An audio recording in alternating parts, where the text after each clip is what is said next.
components there across the top that a SA call room person would be in charge of: creating the call room schedule, the check-in. For the provincials, there won't be ID because that belongs to the international level. Bibs and names, your bag, if we're going to do a detection or not, or inspection, hip numbers, detection, cover, and deliver. Okay, and the reason why we chose these options is we wanted provinces to have choice and some flexibility, where you might start with a mobile cart, then go to the track only, do that a couple times, then get yourself more immersed in the track and field components. And you will be, the person, the official will be assigned a mentor with coordinating with the BOC and NOC. So this is everybody. There's the provincial criteria. There's the N, the national/NC, which is our national championships. The national championships for Athletics Canada, the only thing they don't do is ID tags. And they do have a slight modification because it is a club championship where they put the front bib number because they like to display the club name in pictures and on TV. And for international, we have to make sure for covering that illegal sponsors cannot be shown on TV or through the media world, okay? Purpose of the call room, okay?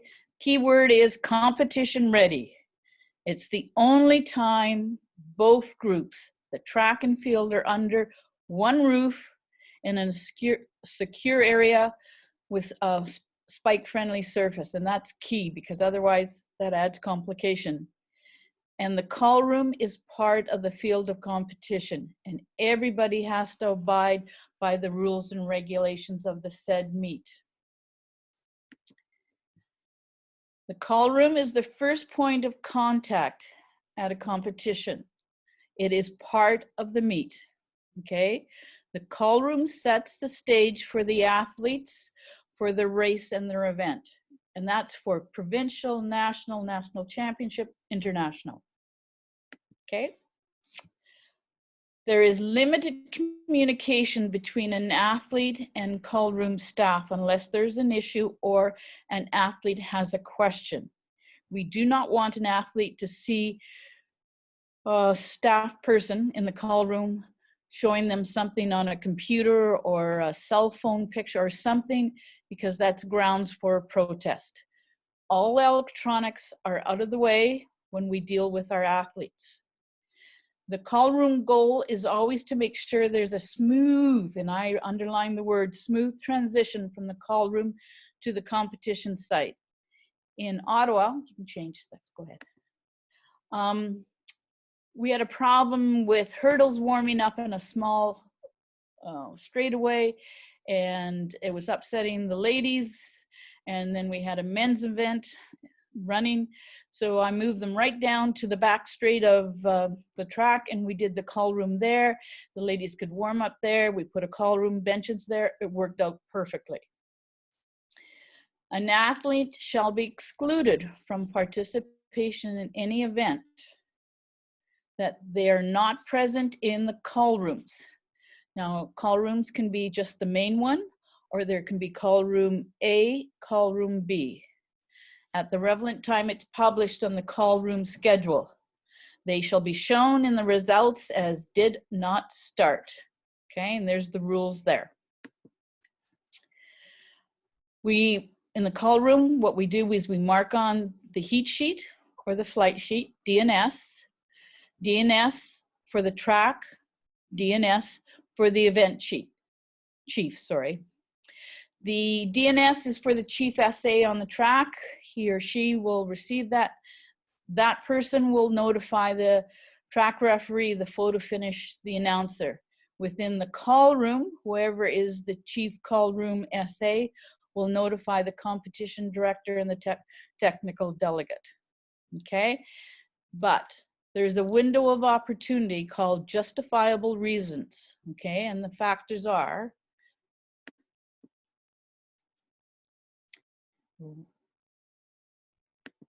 there they are. Issue with the official transport system. Okay, we all know we've been at big competitions and there are issues. Okay, now for the provincial level, that will be the meet manager who will deal with that, because the official transport for most of them under the age of 16 is parents. They'll take care of that. But if there's an issue with official transport, then that brings in the technical delegate and brings in the competition director. And if there's an error in the published call room schedule, which we hope never happens. That's why a double check system. Okay, if the chief starter has fired the gun, it's out of my hands if I'm in the call room. Done. But if it is a field event, I can radio out to the field referee, where are you? Are you still doing warm-up? If you're still doing warm-up, then we can process this athlete right in the call room. If they're so close that they're going to start the first round, I take the athlete, I signed an SA official. You will go with this athlete directly to the site, the event site, and we'll process that person right there, trying to get them into the competition with no fuss. Call room, no coaches or any unauthorized person, and that includes TV cameras, media. No one's allowed in there. You need special accreditation. Sometimes it's not on. I have a special punch hole thing that I can put into our cards that tells me who's supposed to be in our call room. Okay, it is a restricted site. And this is just me. When I set up an international call room or anything else, I encourage coaches and athletes to come through to see it, what they're coming and what it looks like, and if they can ask any questions. And we did that in Toronto for the 2015 Para Games, and it worked out quite well. List of call room personnel. Okay, we'll start at the top. Call room referee for international. You will have either 1 or 2 ITOs. For national NC, you will have a level 5 SA who is qualified in being a call room person. We have a chief call room starter's assistant. I prefer to have 2 assistant call room SAs with me. I assign one who takes care of all the track. It's the overseer, or she's the overseer of that. And then I have another one who's the overseer of the field. Okay. This is the numbers that usually we like to have. Crossing our fingers, we will always get the numbers that we ask for. International meets, if we are using 2 call rooms, we're going to have somewhere between 40 and 50. That's counting volunteers and officials. If we're using 1 call room, we're looking at 25 to 35. If it's an NC meet, 10 to 14. Provincial, 3 to 6. Call room referee. Well, there's the list up there of the World Athletics competition rules, what a referee is, and lots of green notes there. 1 or more referees shall be appointed to the call room. The referee shall ensure the rules and regulations are adhered to. Only the call room referee is the person who can issue yellow cards. And remember, yellow, if you know it's a yellow and it's another yellow, you have to present the second yellow, then immediate following up with the red. Okay. Call room starter's assistant. We oversee the whole operation. There's lots of responsibility in this role. You are assigning the staff and volunteers where you would like them. You have to train them. You have to know the paperwork trail. You have to keep an eye on the clock. You have to have the meet schedule with you. You have to know who's coming in and who is going out. Okay, we have to be very conscious of the clock and the meet schedule, where we have to be able to answer all the questions and problem solving that happens in that area. And something always arises. I haven't done a call room yet where something out of left field, something comes out. You have to be able to think on your feet. You have to see 360 degrees of the call room and always watching. As a former phys ed teacher, watching body language has helped, and I can figure out, oh, we have something brewing, and 9 times out of 10, I'm correct. We are we're in communication with the TD, CD, and TIC. When I was in Toronto, we used my own personal cell phone to keep in touch with me, because being on the walkie-talkie, anyone can switch channels, and sometimes the information we do not want to have on a walkie-talkie, we used our own personal phones. Okay, call room, if we have the judges any issue between my field person, myself, and the track person, we can't solve it, we immediately have to go see the call room referee, and they have the power to deal with it. They can also act at any time on their own direct observation when they see something. Armband colors, international meets, the ITOs. Jane was very kind and said, purple's been the normal color for the last few meets, but it's either purple or black. When we do N and C meets, the call room referee, who's a level 5, will wear a red armband, and the chief call room SA will wear a green armband. When we do the provincial, we're saying not to appoint a call room referee. We recommend that the person who's the chief call room there and the meet manager will work together and deal with any issues.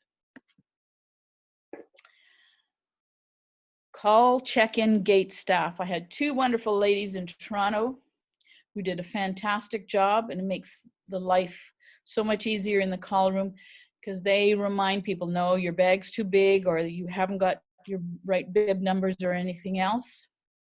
So they get a set of track and field event sheets. They have a PA system. They do a check of what time that the athlete checked in. We quickly check the name and the bib numbers. If we are using 2 call rooms, the only time we've worked 2 was 2001 in Edmonton. We had a call room right out the warm-up field, and then the final call room was in the Edmonton Eskimos locker room. Okay, if we are one final call room, then it's very close to the main gate. Ours was maybe 50 meters from when they signed in at the back gate at the indoor track and field stadium facility at York University, and they came right into us. Now some pictures, okay? This picture that you see with the walls on the side with the 2 yellow chairs and all the blue chairs, that was taken 2010 Moncton World Juniors, the first time a pod system had been used in Canada. And the next picture on the other side that you see is from 2015 in Toronto. I love the pod system. I prefer either a half wall, but not a full wall that you see in the one in Moncton. I prefer the open area, because then everybody can see what everybody else is doing, and it's calm. But whenever I have an international call room, I have TVs, and that helps keeping the athletes calm, because they can see what's going on. Okay, when we have a pod group coming in, we have 5 things that we really have to key on. The check-in, which will be done by the pod leader. And if you see that little sort of blue cross in the middle, that's where that pod leader stands. And they were coming in, as we look at the picture, coming in from the right side. They'll check in. You take a look at their tag, see if the face looks the same on the ID. And we will tell the athlete what seat they have. Each athlete is given 2 chairs. One they can sit down, one they can put their equipment on. Then as they start coming in, we move in quickly. Now, some athletes come right in at the beginning when the door opens. Some come when there's only 1 minute. So as soon as athletes start arriving, we try so there's not a whole big crew. We go quickly in and out, get all the inspections done. You can see the routes they take. Pod leaders, 3 or 4 for track and field. Whenever I have pod leaders, they are interchangeable. They can do track and field. Sometimes we have a heavy load of track coming in and we're just going, turning them out when we might only have 1 field event coming in. Okay. Also international meets. We did this in Toronto for the Pan Ams. We took their ID tags, and that was a bit of a battle for the first day because their athletes do not like to give up that ID tag because that's like liquid gold. The hassle if a tag is lost to go through to get another one made is unbelievable. So the pod leader takes the tag. We have large plastic bags. We stuck it in. We marked down the numbers of what heat it was, what event it was, and then that goes to another person. Sport checkers, they do the bags. Okay, is everything placed correctly? We had a direct order from the TD and competition director in Toronto that for the Pan Am Games, all hip numbers had to been pinned bottom and top for the cameras. So that wasn't popular with the athletes, but that came down from above. So we had to do that. We checked the spikes, the shoes, the uniforms. We did not have a uniform checker at this, in the sense someone coming from the Pan Am Games to look at the uniforms. We just quickly looked over. There was one Cuban athlete who had the Olympic rings. Illegal, we had to cover it up because it wasn't the Olympics, it was the Pan Am Games. The ID checker, we had one young man who was with us the whole time in Toronto. His sole job was to take all those tags to the post-control event, okay? They wanted all the athletes to go through the post-control event for several reasons. Number 1, when they're finished their event, they can get their tag back. Number 2, doping would be there with a smiling face to greet the athletes who were going to be tested. And they had to walk through the ramp area to go through media. And that's why all the tags went there. Field events, the field event chief would take the bag with him or her, whoever it is, took it out to their event. Either at the end of the event, he would walk them all the way back out and hand them to the post-control people there, and they would hand out the tags. Now, these people, I tried to keep all the jobs of inspecting to NOC starters assistants. Now, we had a ton of volunteers. We have 3 areas that we sort of tried to put them in. Marshals, where they would be taking them the front lead, the back lead, whether it was field or track. Escorts, going to the washroom. We're supposed to have our own area, but we didn't. We had to share it with officials in Toronto, which made it kind of dicey a little bit. And when our entrance in and our exit, our security, we use volunteers there. As I said before, quick reminder what the pod leader does. Okay, tells you where to go, collects, zips. They also, pod leaders have the job of watching that their crew is inspecting carefully, that everything is done with all the I's and T's crossed. Now I have to give credit, and I think these 2 gentlemen are on the web tonight. Renee and Ian, my 2 lads from Toronto, came up with NABs. And this is what we use now in Canada. to remind us this is the system we are using. N for name, A for advertising, B, first B is bib and your hip numbers. B, the second B is bag inspection. The S stands for the spikes, the shoes, and the heel and sole inspections. Any illegal advertising has to be covered with duct tape, or the athlete has to change in proper attire.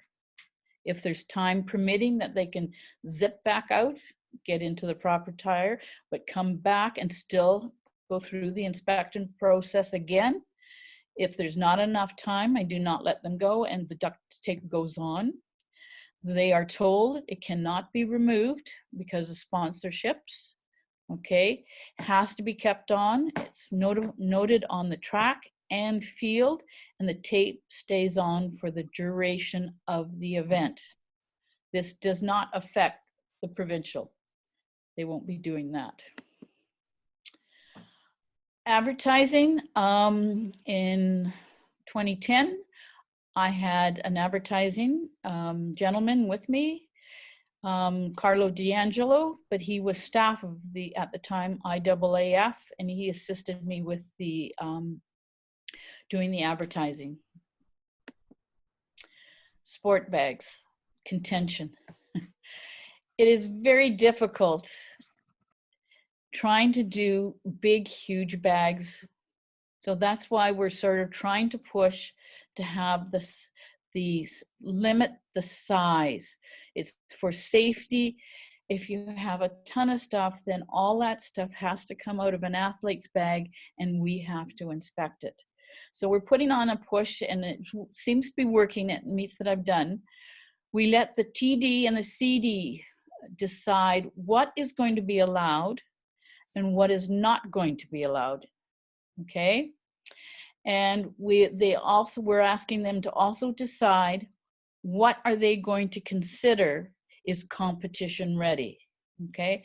Now, the only exception to all this, and everybody knows this, is combined event athletes. They come in with enormous bags. Okay, when we deliver, okay, call room, there's one in the front. When we have a marshal there, okay. Now in Toronto, when we did it, we only took right to the stadium, edge of the stadium, and we handed over the heat sheet to a receiving SA from the group that was out on the track. We had one at the end, okay. Make sure we light the camera because they're all around on our routes. We had to make sure we were all in the right order and marched and we don't lose anybody on the way. The event chief, once again, will lead, but we will also we sent someone out with the chief as well at the front and the end. The end person, because we have to make sure they don't disappear. Everybody has to stay in line. Oh, this is always fun. Basic rule for what is allowed into a call room. No communicating devices, nor anything that can upset or potentially injure fellow athletes should be allowed in the call room. Safety is a priority. And we put down a competition rule there at the bottom that you can look it up in the new book. Okay. We have to have, when it comes some latitude, when it comes to confiscation, especially with high jump and pole vault, our vertical jumps. Sometimes an athlete will enter maybe 30 minutes in after the competition has started because they're waiting for a certain height, or it's 60 minutes, or maybe it's a bit longer, okay?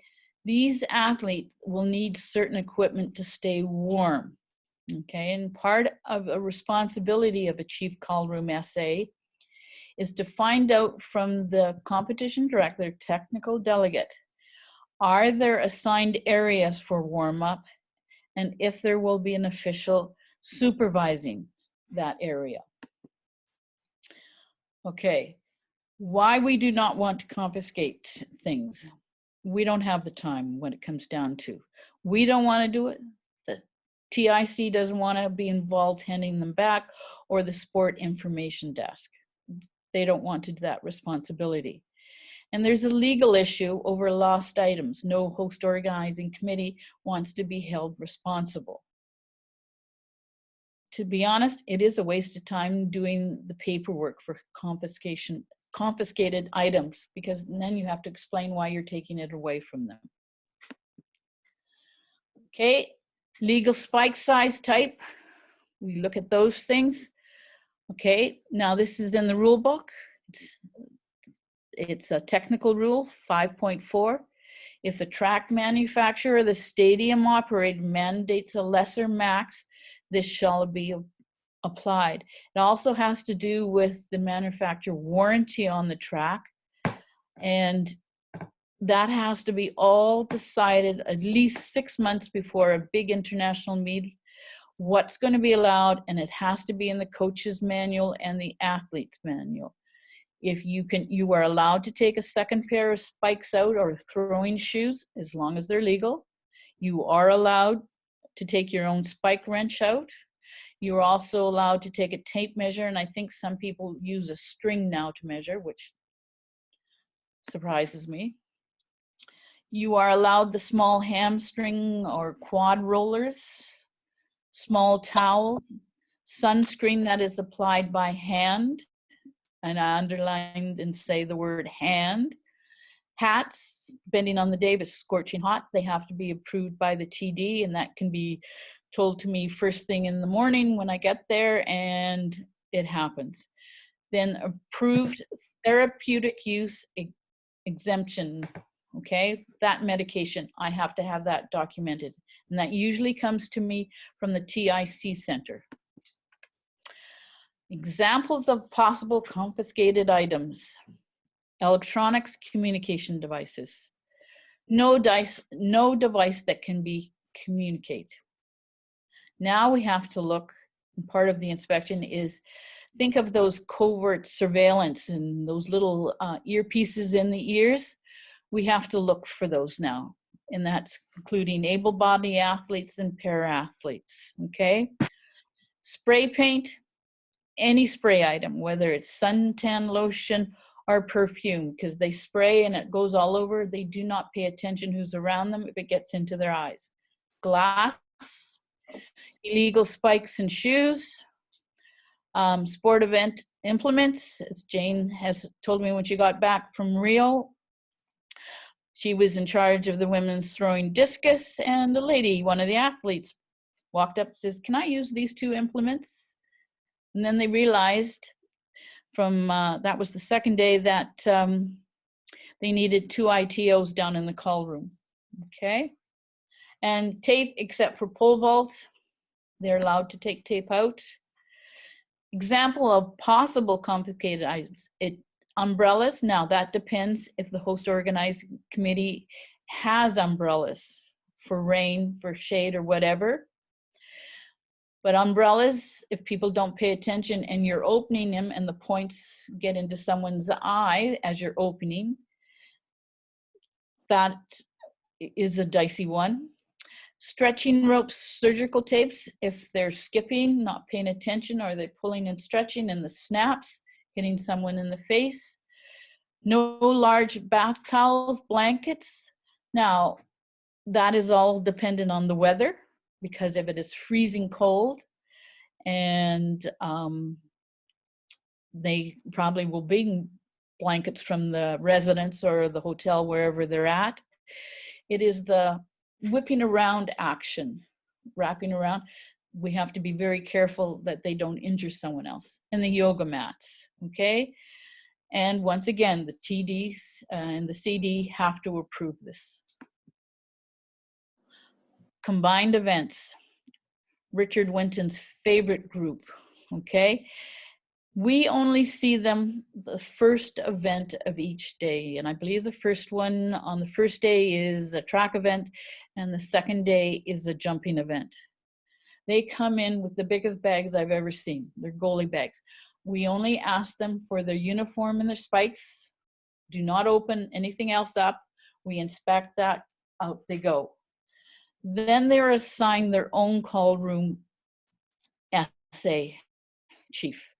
And possibly, hopefully, we can get 2 or volunteers who will work with them and stay with them there for the whole 2 days that they're there.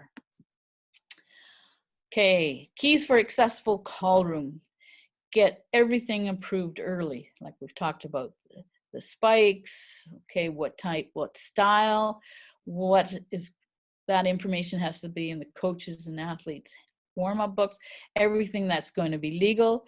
They have to, and that's the TD and the CD, has to approve the warm-up times, okay? I can come up with suggestions and say this would be, but they will say no, we'll either add time or take off time, we work with it. Also, knowing your high and low volume times, because with the low time, then I can start building in breaks so people can take breaks. But we're basically busy from probably 6 o'clock in the morning if the meet starts till probably 9 o'clock at night. I know when we were in Moncton, myself, Serge, and David Weicker, we were picked up at 5:30 in the morning and taken directly to the track to start our days. So it's good to know. Train your staff well. Can they handle the pace? And everyone has to be on the same page. When I was very fortunate that for the Paris, I was flown in May to Toronto, sorry, my apologies.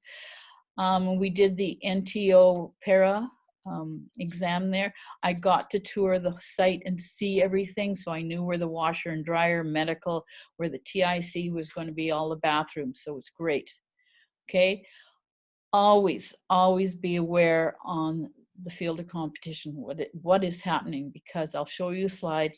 Now you'll know why I like to have TVs when you see this slide later on. Okay, everyone's watch before we start every day. We're on the meet stadium time. Okay, and the ability to think on your feet very quickly. Okay, inspection equipment. It's not too bad when we do world athletics, but when we do world para, there's a lot more inspection and equipment that you need. So this lovely picture was taken, it's all piled on my pool table at home. Down in the bottom corner, if you can't see those things, I'm going to quickly show you. Well, this is an advertising template. I can put it on any piece of equipment. The late Mike Illingsworth and myself, we developed this, and I can put it over. But if the athletes don't believe, you get all of them made into this, you can see this sort of clear thing, and lay it over. And if it's too big, you can look right through and say it's too large, it's illegal, and we're covering it up. But everything's there. And these spike gauges, those are the ones that you see with the maple leaf on. That's how I keep track of everything, my gear. So everything's there. And if you're wondering what those levels are, the carpenter levels, we use those on the seats throwing. There's a slight incline. It is the responsibility of the call room to do all measurements. So there it is. The shoes, the spikes, the sole, the uniform, the advertising for WA. And for WPA, you have the race chairs, you have the throw chairs, you have the helmets, you have the race running, which is new. And we did in Toronto, we did the MASH, which I will show you. And thank you to David for the slide where we see about the brace, which I will show you another time.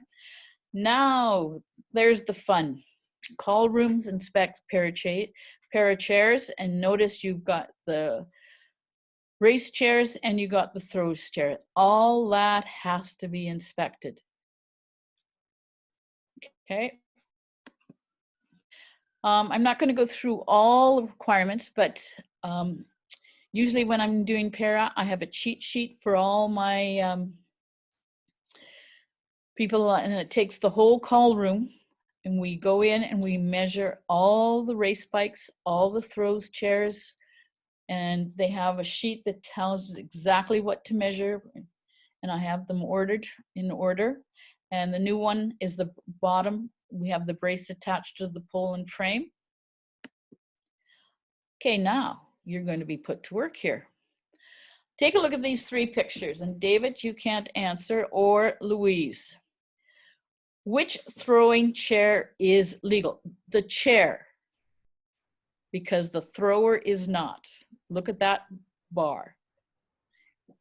Everyone guessed the first one with the athlete, the green one with the athlete on it, that is a legal chair. Thank you, David, for the slide.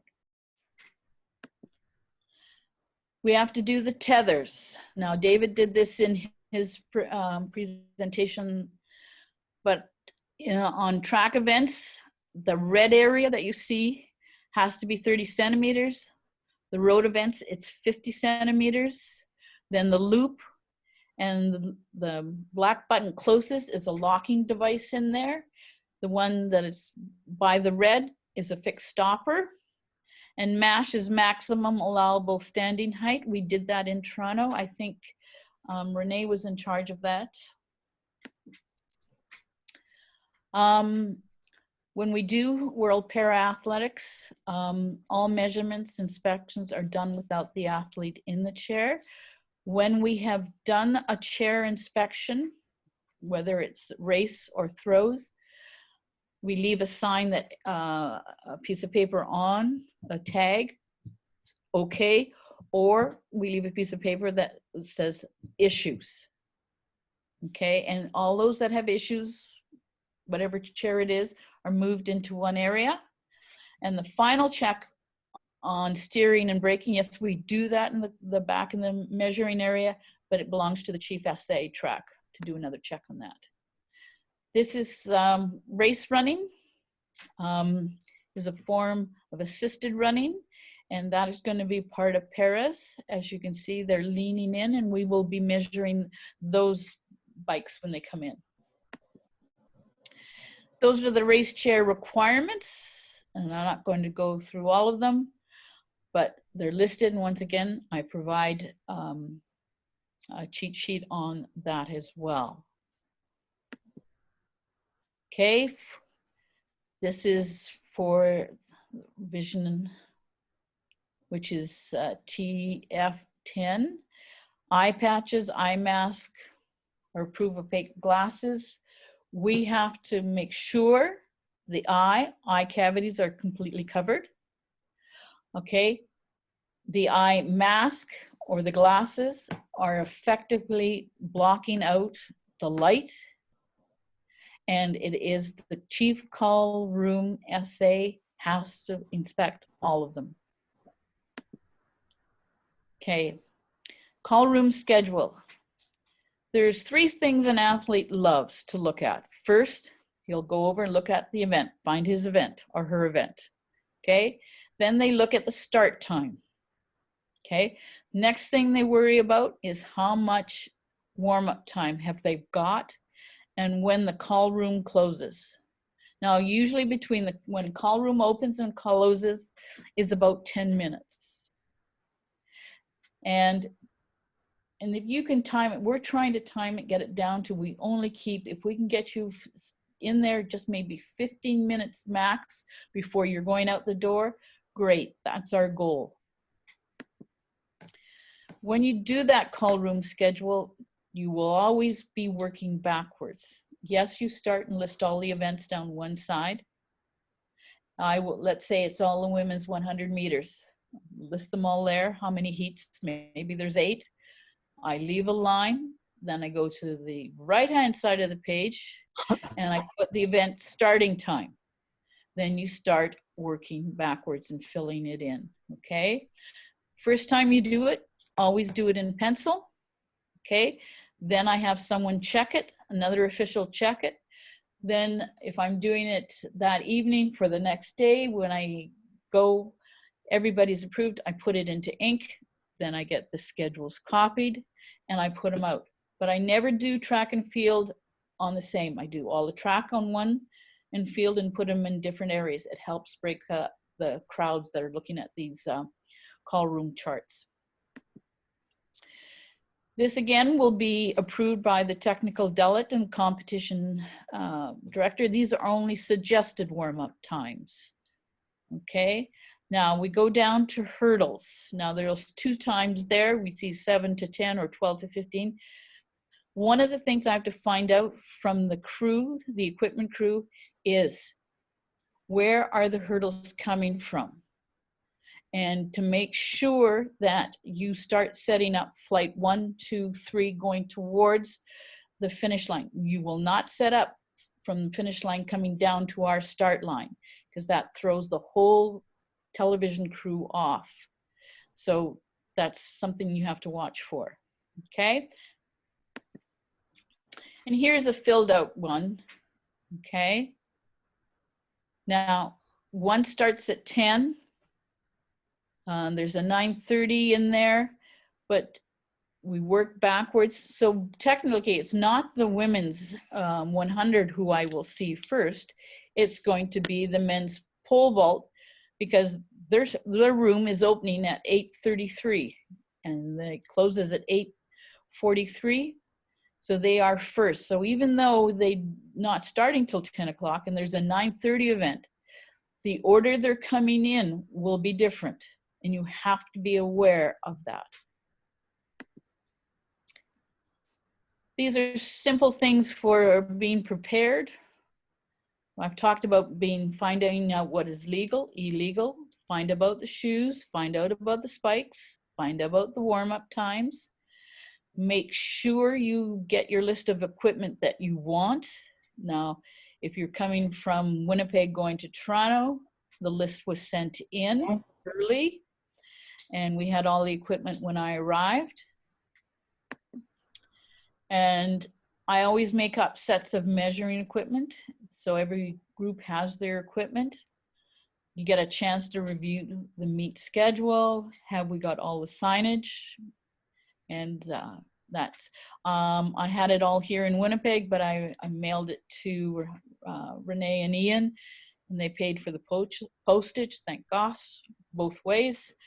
You also, when I was in Toronto early, I was able to walk routes, so I know the walking routes where they wanted us to go, and get a list of your staff. Relays, reconfigure call room for relays, okay? Must check in as a team, must wear the same uniform. Country code, bib number, it's 3 digits, CAN USA. And when you have relays, and watch out for twins, because in 2010, the 3rd place runner in a Caribbean team, the ladies, they wanted to, the 3rd place runner wanted to be 4th, the anchor, and 4th didn't want to be the 3rd. So we had to assign 2 staff members to walk out, because they were still arguing, trying to switch numbers, until I threatened to show a red card, because I just about lost my patience. That's the talking part. Now I'm going to entertain you with pictures. This is from Moncton. These are display boards, and they were beautiful. When we arrived and thought they were awesome. We have our own advertising there. If you can see in this picture that says 4x400, right in the back is one of our TVs that we had there. We had 2 in that call room. Very simple, clocks. There's our sign-in. It was a para. We were fortunate in Toronto. Renee was able to work the big overhead projector thing, and we could cross out when races were going, had left our call room, and what was coming in, everyone could see. And when a whole bunch of people were in there, we could shut that down, and we'd go to the live feed of what was happening in the stadium. There's the para for the wheelchair. They had spots 1, 2, 3, 4, 5, 6, 7, 8. We would just open up the curtains and out they went. And we used those lane areas in the Pan Am Games for strides. If anyone wanted to take strides in there while they were in the call room, we allowed it. There's a pod. It's either track or field. Our equipment area where we had extra equipment stuck at the back, that was from the paras, because everyone can see the vests, the yellow and the orange. Here's my crew trying to figure out, they decided to split into 2 groups. So there's the crew working hard to separate the tags of who was going to go where and what group. Our working table, you can see there. Very nice. Just love that facility. It was awesome to be there. NACAC, this is where they picked up the athletes. The athletes completely came out competition ready, because right behind that white wall at the back you see was the post control event area, and they could pick up those green baskets there. So no baskets came out. We didn't need a basket crew. It was great. The picture with the athlete watching the crew volunteer here doing the inspections on the spike with the clear spike gauge, that was in Moncton. Now you know why I like TVs. We had massive TV, and all of a sudden rain just came down at the Paris in Toronto. And we had a full crew in there for the next events, track and field, ready to go out. We had to move them back out to the entrance where they came in from. So they went behind that blue netting area you see there in that picture. I phoned and got towels, we got tea, we got bottled water, because they came in soaking wet, and we had to wait an hour delay before we could get them all organized and send this group back out to finish their competition, then bring the others back in for the next events. St. Therese, Quebec, very basic call room where they use benches. They use the pod system, chairs. This was Western Canada Summer Games Swift Current this past summer. Very basic. This was a roadway. They closed off one end of the street to the other. We had the washrooms outside. Leading right up to the doorway of the tent there, we had carpet for the spikes. And there was the main entrance for the call room. Inside the call room, staff working hard. Now, I have to thank Jane for these. These are shots from Lima, Peru, the Pan Am Games 2019. Notice, I thought it was kind of cute. I said, there was another slide, and there was a whole room full of these slides that Jane sent me, and I said, well, I'll use just this one. Those are pull basket grocery carts, but they're the garbage can, but they also indicate where to sit down if you're in the 200-meter first heat of women's hurdles. Birmingham, 2018. Love the colors. 2016, Rio Olympics. Kind of dark, but okay. Lots of space. Looks spike friendly, the surface. Now this is a dream of mine, if I could ever work a call room like this place. Okay, British Commonwealth Games, Gold Coast. Look at this. TVs, staff, lovely uniforms. This is the World Special Olympics. Both Jane and I were there. Dubai, there was 2 sports that had to go up to Dubai, athletics and swimming, because of the numbers. So you see that tall building in the back. If you're looking at the picture, you see a narrow off to. They separated the call room to track and to field. So the field was in that one, because most of the jumping was done in front of that dome in the stands. That was for the athletes. They could watch there. And the other one had the track. And I got all my athletes from that area. My best story, well, 2015 was the Pan Am Games. The Canadian athlete Holden Gill came in, and I had met Holden in Edmonton, and he was so excited to see me. He was a TF20 athlete which is intellectual impairment, and we couldn't get him to be quiet unless I sat down beside him while he was in his seat, so I did so. I told you about Moncton 2010, about the relay. 2010, the World Kamloops, the Masters. Our meet director was Alan Bell, the international starter. And man, in his 90s, came in late. I said, get into your uniform. Joni Cowden was I was the referee, and Joni Cowden was the chief SA. And he quickly changed and everything, and we went to do something. All he did was put on a t-shirt, and he went out in his briefs, and he did his 2 jumps, and he won his gold medal. The story from '01, the IAAF championships in Edmonton, there's a few stories there. First one was 2 runners from Hungary that had restraining orders against one another. They could not be in the same area because they would fight. They were both distance runners. So one was in the track. I was in charge of the field, so I got the other one. And all of a sudden, then the girl that was in the track decided she needed to go to the bathroom. Well, you had to go to the bathroom that was out in my area. And if they didn't start having a fight, a cat fight, so I had to separate them. We dealt with that. But the best story, I think, from '01, I really do believe Canada, because of what happened in the men's 100 meters semifinals, was the creation of having a call room referee. I had just finished getting all my shot putters ready to go, 2 flights. I could hear chirping coming down the stairs into the locker room. And all of a sudden, all my guys, the shot putters, men's shot putters, started moving around and everything else. The noise stopped as soon as the men's semifinal 100 meters came through. They quietly, 8 runners went past me, headed off to the track room. I turned, because I watched to make sure nothing would happen.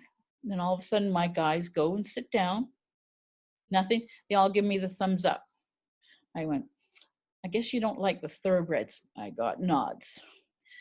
The crew came in to take them. Out they went. So I went into the track room to help the SA that was in there. And there was a Canadian athlete. There was a US athlete and a Great Britain athlete. Chairs were being kicked. Words were being said. Water was flying. 5 athletes were sitting perfectly, quiet, great. Now, the rule back then was if I wanted to get someone to deal with it, I had to go to the finish line and get one of the track referees. And at that time, there was 3. But as soon as they had seen me, if I went out the door, then they knew I was going to go get a track referee. But I said to myself, I'm going to go the other direction.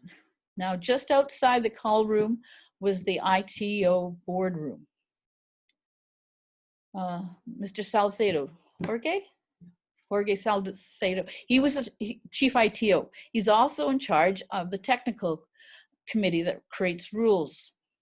So I knocked on the door and I asked to see him, told him politely what was happening. And I said, when we go back in, stay at the top of the door behind the people there, and I'll go to my position and ask them one more time if they're going to behave.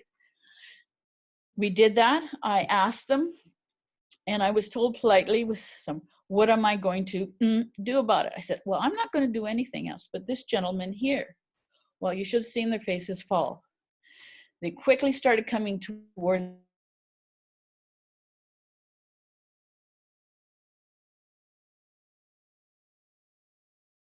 her.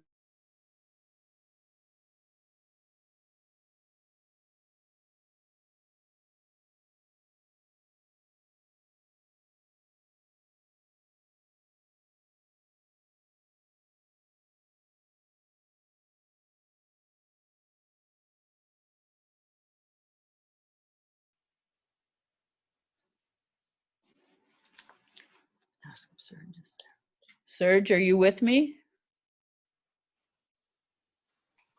I think it said Jane was a host now. I don't know if that meant Serge left. Serge left. I think, Okay. I don't know. He's the host. Sorry, I'm back. I have a question from Dave Wicker. Oh, David. Um, Okay. One comment and one question. Comment is on justifiable reasons for missing an event. And it probably wouldn't hurt to mention the equipment that doesn't conform for para-athletes, or if they don't meet the MASH requirements. Yeah.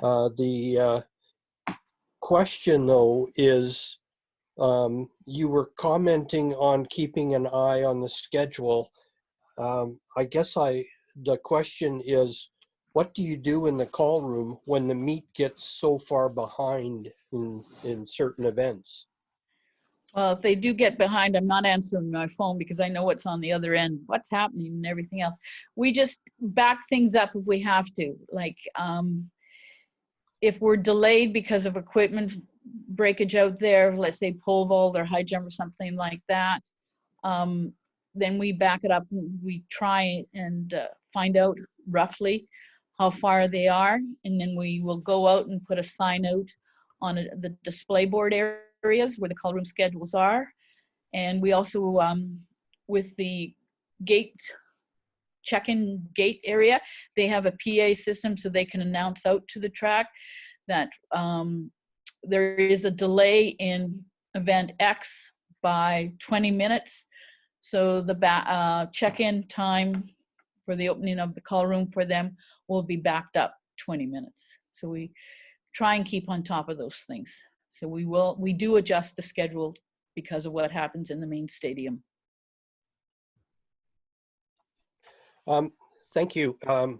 Just another comment though, if you can go back to the tether slide, that would be good, because I want to make a comment so that everybody's clear on the requirements of the tether.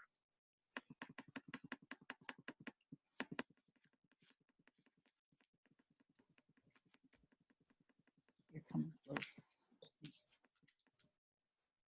Another one. There we are.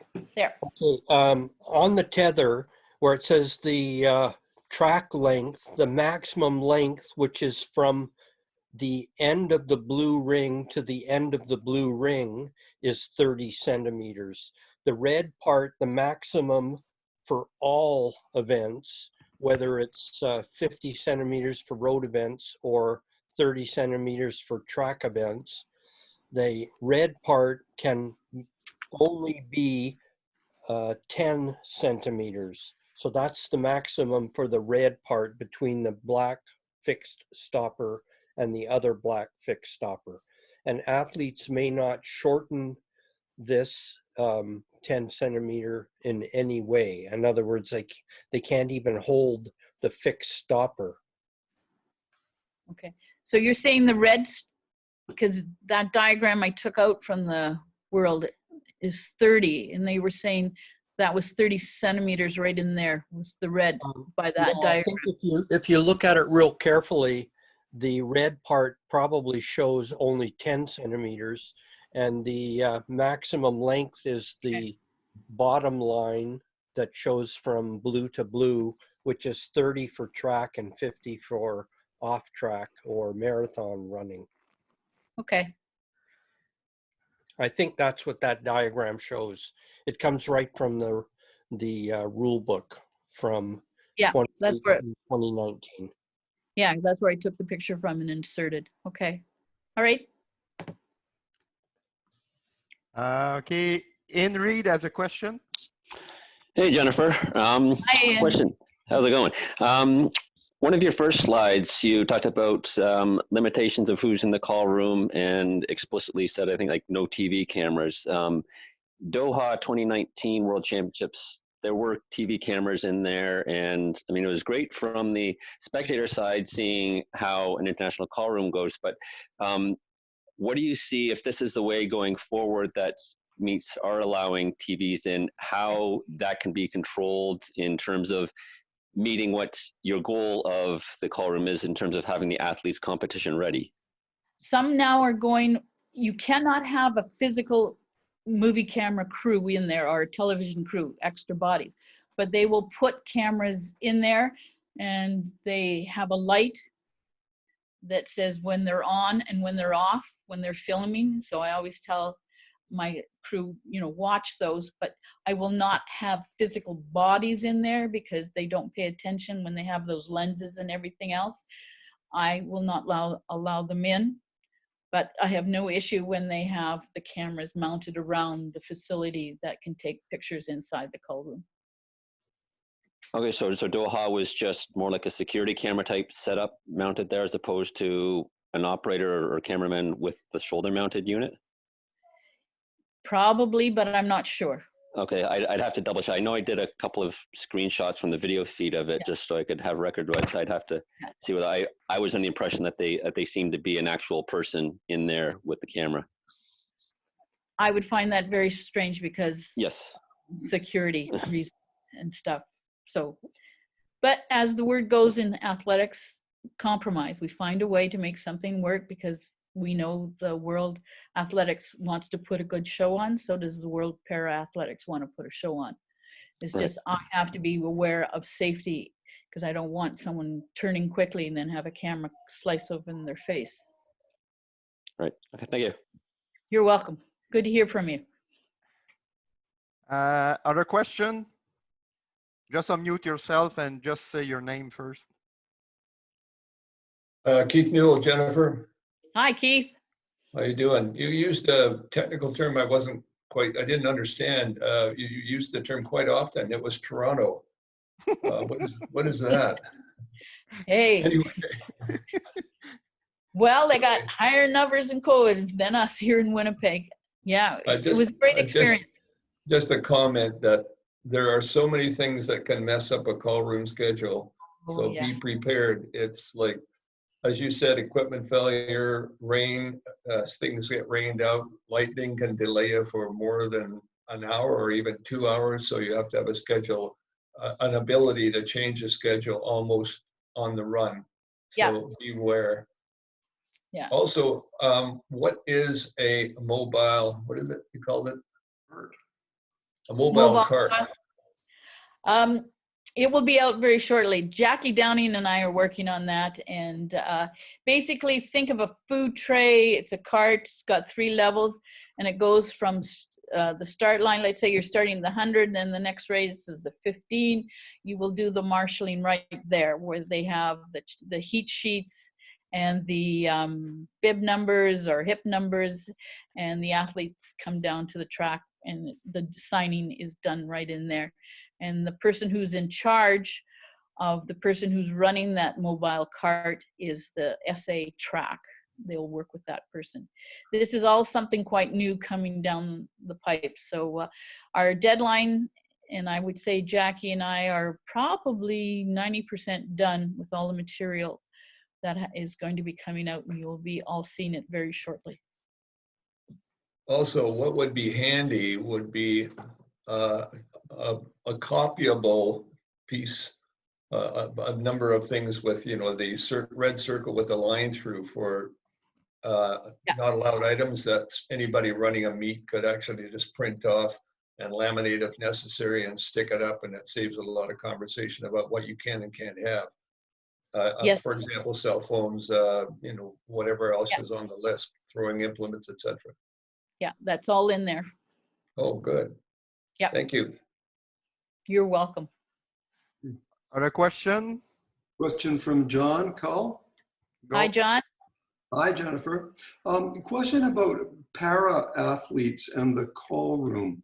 In meets like, say, national championships, we have both para athletes and non-para athletes competing at the same time or on the same day. So how do you manage a call room for both? Do you have separate call rooms or adapt the call room for wheels? What do you do?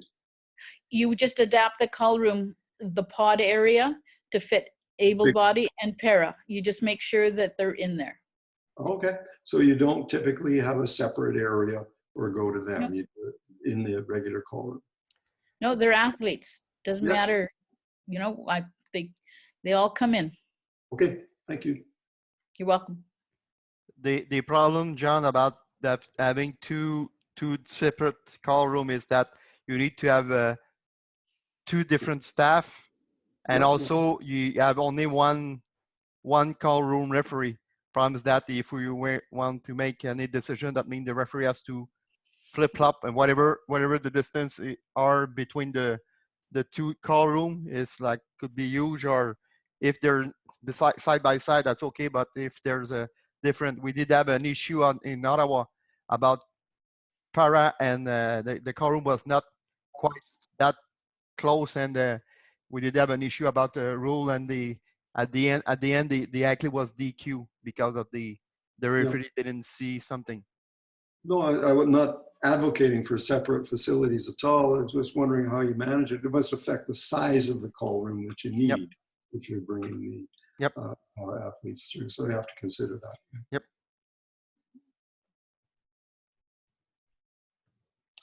Any other question? Other people? Harold Luis. Go ahead. I have a question.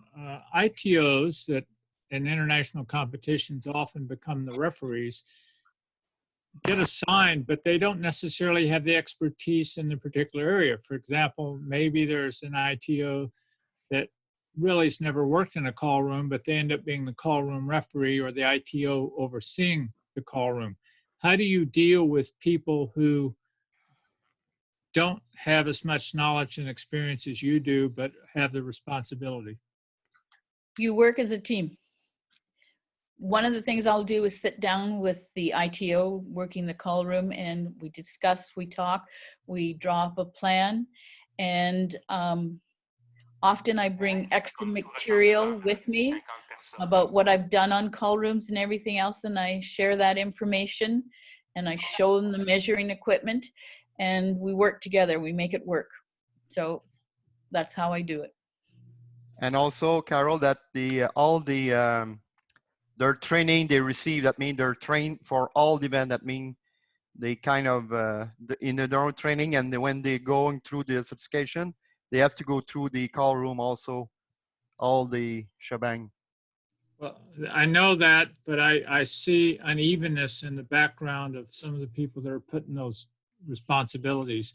And her answer is a really good answer in that you basically train that person by not training them per se, but saying, okay, here's what I'm planning to do. Do you have any objections and why? And in that case, you manage the flow and the process without disruption. Yep. Mm-hmm. You're right. Other question? Going once, going twice, going third. Oh, John Carroll has a question, or just? Oh, no, that was the question. Okay, no problem. If you have a minute, I'm just wondering whether the pole vault athletes are pretty used to having their spray adhesives and their lighter fluid and dangerous stuff like that taken away. Okay, I do not allow sprays or lighter fluid. Okay, now I know pole vault likes to have the lighter fluid for the tape and heating. What I recommend is they take that to when they hand their, like the place for the implements to be inspected, and that group will take that lighter fluid out to the competition site. Okay. And then he sprays. So it doesn't come through with us because I have to take it away. So we go to the equipment manager. This is coming through. You have to take it. I don't take it from the call room. The athletes have to take it there. That's one of the things I make sure that's in the manual. Anything else like that they need, lighter fluid, whatever, that goes there. And then they will pick it up at your vertical, at the high jump or the pole vault. Okay. Right, or it comes out with the poles or whatever. Yeah. Yes, comes out with the poles and things like that. Okay, Supervisor. great. Thank you. Okay, other question? Going once, going twice, going 3 times. Thank you. I want to thank everyone to attend the webinar.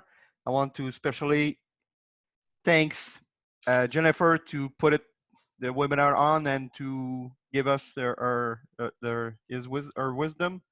and hopefully to see you on the next one next week on the umpires thing, umpires webinar.